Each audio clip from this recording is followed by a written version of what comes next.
stop will be down to Q Street. Next stop will be the dumping grounds. Well, where did they bury the dead?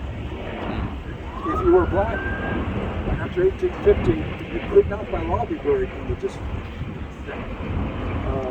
Where would you be buried? You would not be buried, you would be dumped. There were 5 or 6 or 7 different areas in Washington, D.C. One's a dog park. Okay? Georgetown is filled with these areas. They're forever finding what parts in person. And there's already been very good, Andrea Crockett has already done very good work in this particular area, and I will bow to what they're doing with this.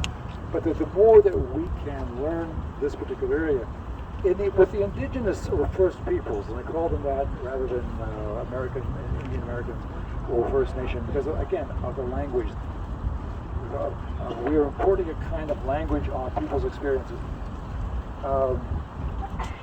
All of us here probably, as high school students, had to read the book The Last of the Mohicans. Okay.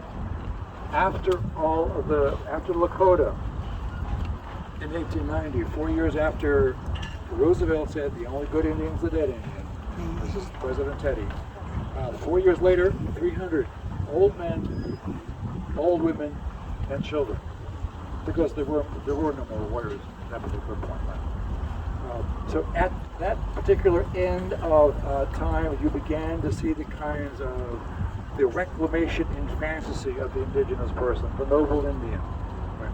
So, and we still see that. If you go to the museum, you see that. You see how this works. The museum director, if you Google what he said about this, he said, well, it wasn't our job to make people unhappy with our history.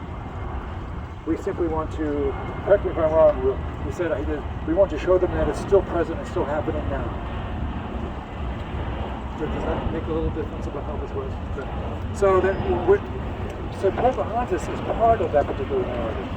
The narrative we have of Pocahontas was probably born in and around Jamestown, south of the Portsmouth River, in and around at about 1595, which would have made her within the first era of contact from Columbus. She might have been 10 or 12 when the first colonists, actually were colonists who were coming from New England, came down here by accident when they set up their own particular shop. And the Potomac's, her father, essentially brought John Smith into and was making him kind of the leader of the white people. So there was a whole series of rituals that were part of that. So the narrative that we had that she saved, we only know this from John Smith. We don't know this from anybody else. But that she was, what we can take away from that is not necessarily that she went native, which she did, apparently, according to the narrative, that she, quote, left her people and came to us,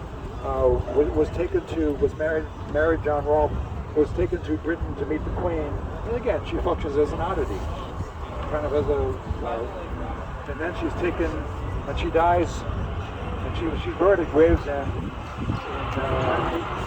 1616.